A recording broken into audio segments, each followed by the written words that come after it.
Hello, class.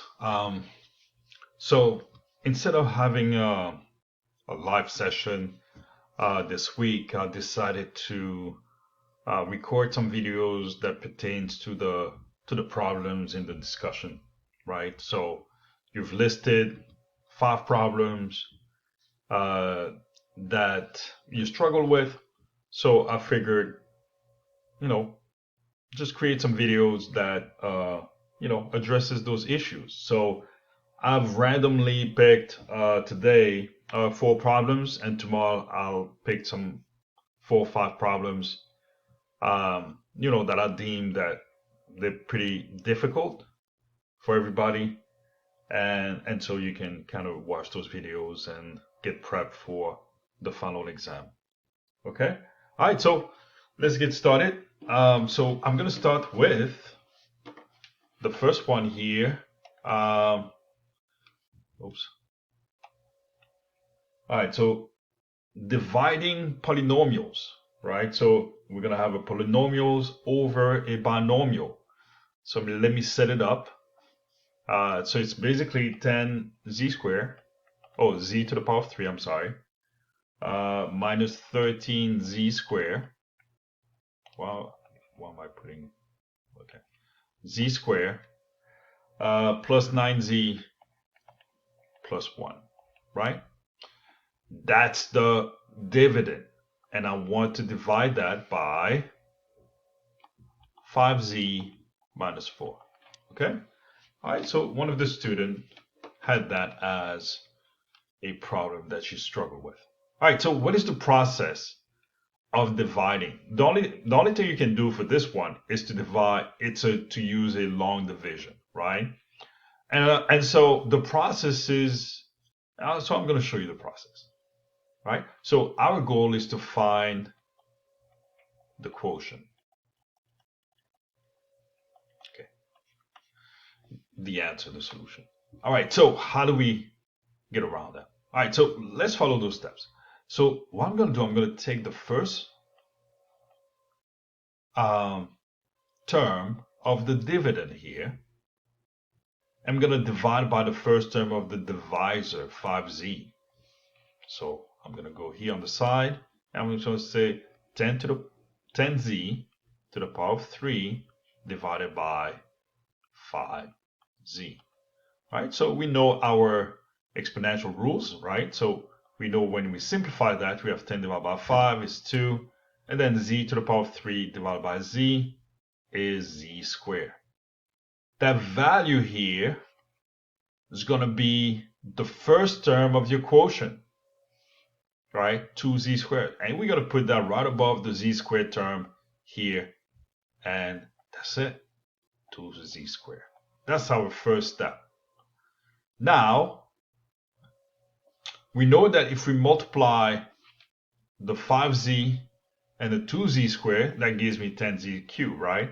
But we need to, when we do a long division, we need to do a process of elimination. So right under the 10z to the power of 3, we're going to put negative 10z to the power of 3, right? All right, so now we have to take the second term of the divisor, so which is the negative 4, and then we need to multiply it by what we found, the 2z squared. So instead of putting the x here, I'm put a dot for multiplication, and then by 2z squared. Okay, what does that give you? It gives us negative 8z to the power of 2. All right, so this value here, we need to put the opposite under the z squared term in the dividend. So the opposite, right, under the z squared term in the dividend, right? The dividend is this whole thing here. All right. So that's exactly what we're going to put. What is the opposite of negative 8z squared? It's positive 8z squared. So here I'm going to put positive 8z squared. Okay? So we are done with this first part here. We know that these two here will cancel out. And then when we add these two vertically, we get negative 5z squared. And then I'm going to bring down the other two. It's not going to hurt. Plus 9z plus 1. And then you start the process all over again, just like we did for the 10z squared. So we're going to look at negative 5z squared. And we're going to divide by the first term 5z. So negative 5z squared divided by 5z now. When we simplify this, we get negative 1z, right? Or negative z. That's what we get. And that term here, we're going to put in the dividend. I'm sorry, in the quotient area. And we're going to put negative z, just like it is there. Then we're going to take the second term of the divisor, which is negative 4, and multiply by that negative z, right? So that negative z here, multiply by that. And what do we get? We get 4z, right? So we get 4z. What we're going to do with this, we're going to take the opposite of this, of 4z, and put it under the z term here, right? So let's not forget here, we need to put the opposite of negative 5z squared. So it's so 5z squared. And then the opposite of 4z is negative 4z. So we're going to put negative 4z. Okay? Always these two terms should be, the first term should always cancel out. And then when we add vertically, we get 5z. And then bring down the 1 here, plus 1. And we repeat the process again. And then here, we're going to take the 5z here, right, over the first term of the divisor, which is 5z. And you can see that it simplified everything to positive 1. And that 1 here, we're going to put in the quotient area, which is so positive 1, just what we see here. And then we're going to take the second term here of the divisor, which is negative 4, and then multiply by positive 1. That's going to give us negative 4. Okay? But negative 4, we're going to turn it into an opposite, and that's going to give us positive 4. Under the 5z and plus 1, we just put, well, 5z always put the opposite of 5z, so it's negative 5z, right? And then under the positive 1, we're going to put the opposite of negative 4, which is positive 4, so let's put positive 4. Okay? First two terms, the first terms here cancel out, and we get 1 plus 4 is 5. Right? All right, so how do we know we have to stop here? Is because here, the 5 here does not have a z term. So there's nothing to simplify. So we view the 5 here, the 5 as our remainder. Okay? So the answer is actually 2z squared minus 2z squared minus z plus 1 plus the remainder of 5 over 5z minus 4. That's how you write your solution. Your solution should be the quotient, right? So I'm just going to write it out, plus the remainder over the divisor. Okay, so this is a quotient. This is your dividend, so you know that's the dividend. And this is your divisor. Okay, so quotient is 2z squared minus z plus 1 plus the remainder is 5, right? over the divisor, which is 5z minus 4. Oh, minus 4. And that's that. That's your solution. All right. So we're going to get to the second problem in a second. All right. We are back. All right. So here we want to simplify this expression, right? So we have 5q to the power of 1/3. So we have rational exponents. And then here it's a 3. So I apologize here. And this is a 3. Q to the power of 2/3. So the 5 and the 3 are just coefficient. We cannot simplify anything. So 5 over 3 is going to stay as it is. But here we are going to deal with these rational exponents. The good thing is that we have the same variable. That's perfect. And now, because we have the same variable, now we can use what we call the quotient rule, right? We're going to use a quotient rule. So what we're going to do, the 5 over 3 is going to stay. But now we're going to write q to the power of 1/3 the top exponents minus the bottom one, which is 2/3. Okay? And when we simplify that, fortunately, the denominators are the same. So all you have to do is 1 minus 2 and keep the common denominator. And now should get 5 over 3 q to the power of negative 1 over 3. Okay? Obviously, if you remember, we cannot keep a negative exponent. We need to change as a positive exponent. So the q here is going to be, so it is a numerator now. It's going to turn into a denominator so that the negative exponent becomes positive. So now it's going to be 5 over 3. I'm just going to extend that fractional bar here. I'm going to put the q here, and then it's going to be to the power of 1/3. Okay? And you can view this one here if you're a little bit confused as 5q to the power of negative 1/3 over 3. You can view it the same way. There's different ways that you can write it. Okay? So, here I'm just going to put 5. Okay? But usually you don't keep the rational exponent. You want to put in radical form. So 1/3 I'll translate into a index of 3 with an exponent of 1, right? So it's going to be 5 over 3, and then the index of 3, or the cubic root of q to the power of 1, but we're not going to put the 1, right?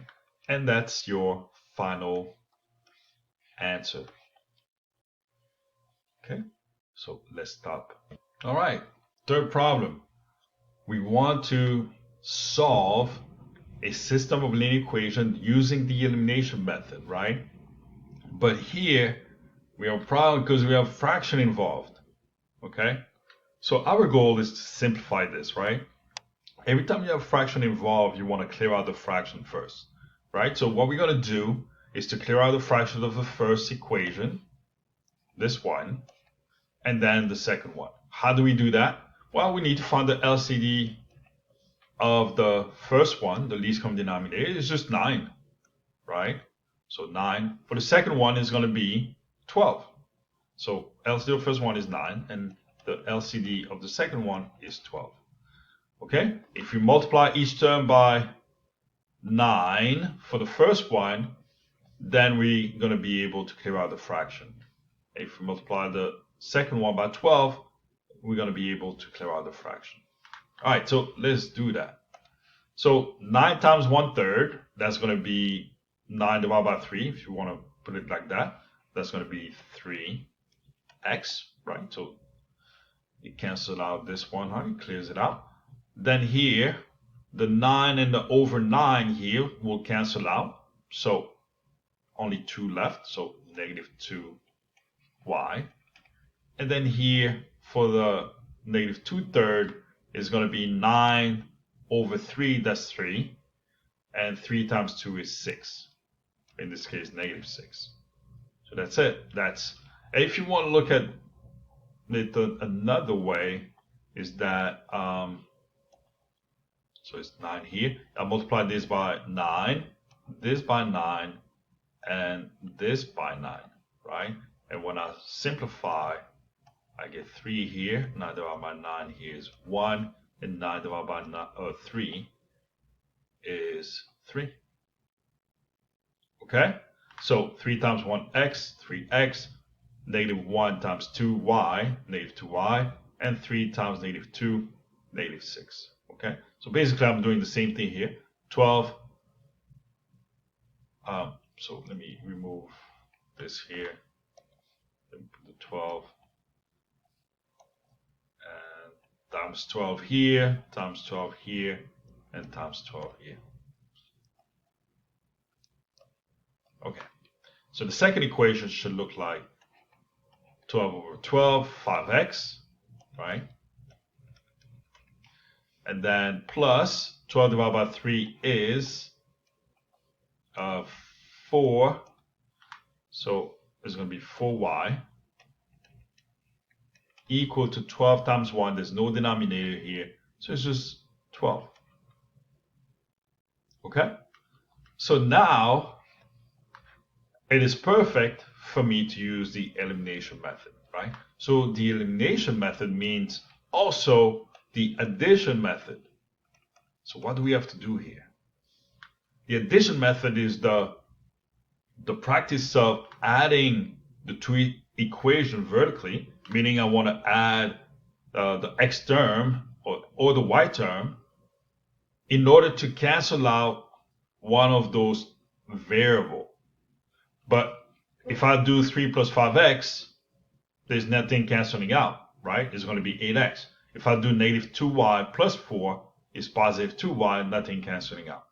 So what I have to do, I have to use a multiple, multiply that multiple by one of those equations so that the coefficient, which is the 3, the negative 2 here, is going to turn as the opposite of either 5 or 4.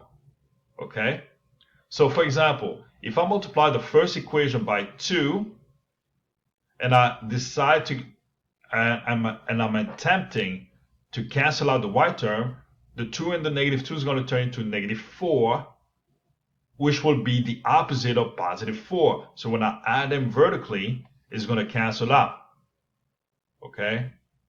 So that's the goal. I'm going to multiply this first equation by 2 so that I can eliminate one of the terms so I can proceed and solve for one of the variable. Okay. So it's going to be 2 times 3x, 6x, 2 times negative 2y, negative 4y, and 2 times negative 6, negative 12. Okay? And then the 5x plus 4y equal to 12, it remains the same. 5x plus 4y equal to 12, right? So this equation and this one are equivalent. They are the same because they're going to produce the same linear function or linear graph.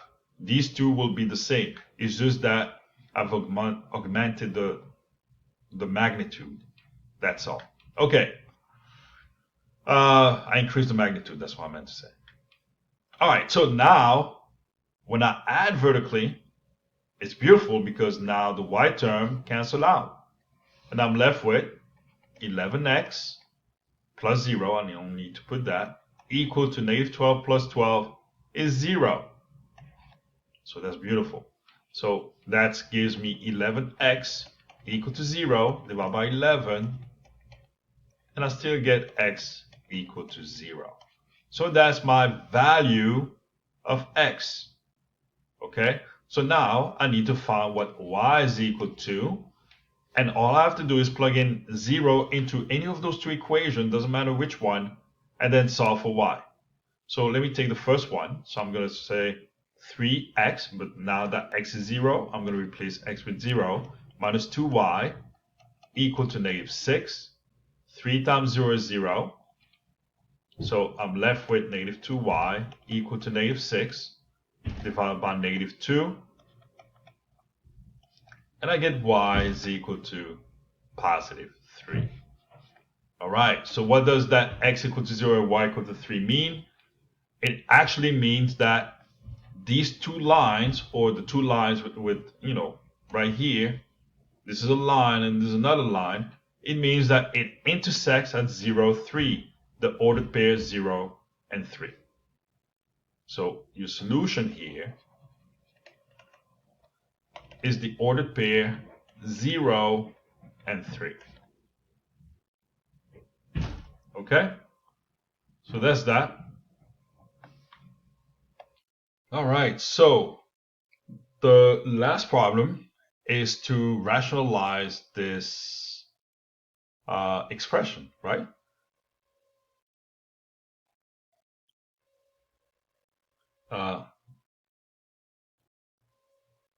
Actually, let me choose another.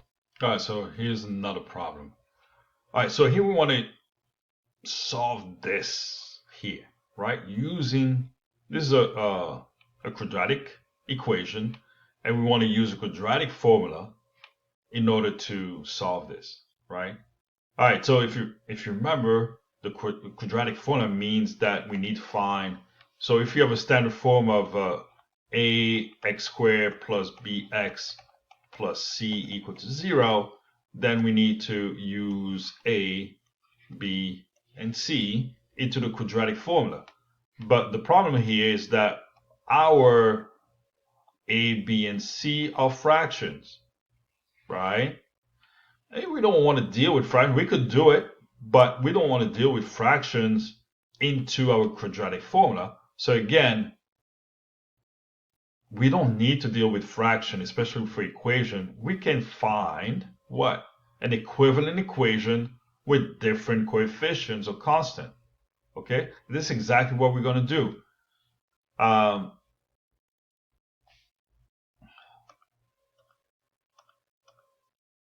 We're going to find an equivalent equation by multiplying this equation by the LCD, and the LCD here is equal to 8, right? 8 is the greatest common denominator, the least common denominator.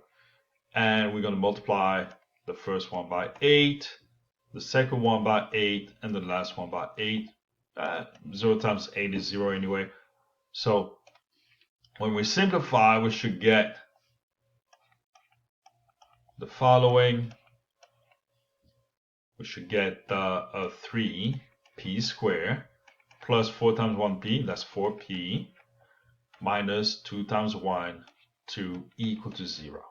Okay, so we much rather deal with the 3 as a, 4 as b, and c as -2, right? So let's do that.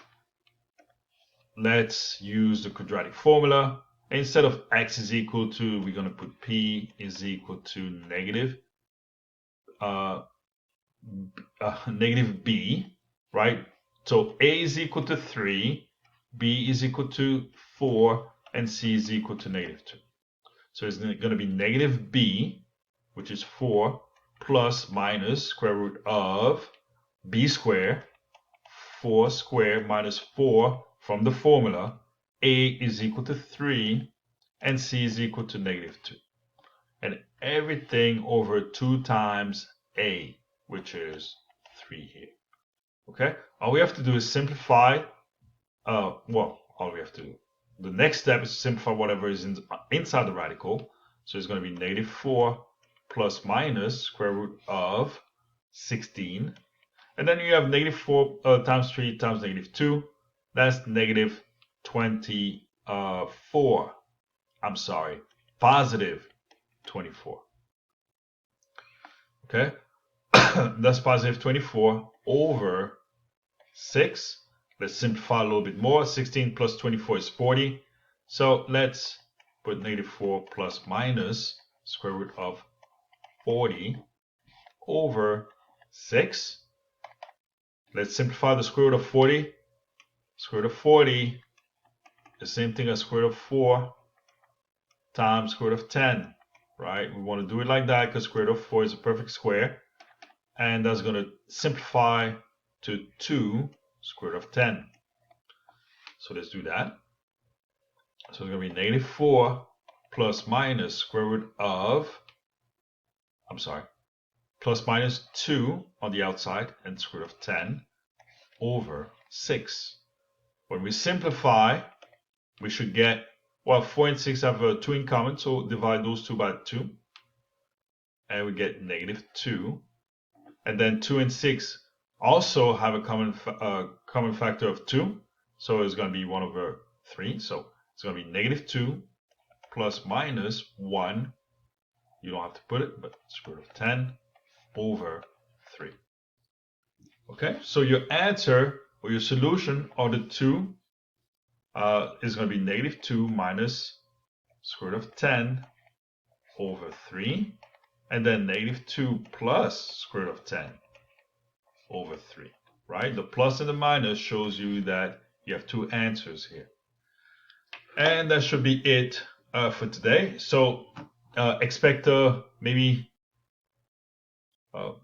5 more problems. I'm going to try to do some word problems from the bunch tomorrow and maybe over the weekend. And so, to help you out, if you never know, you might see them in your exam.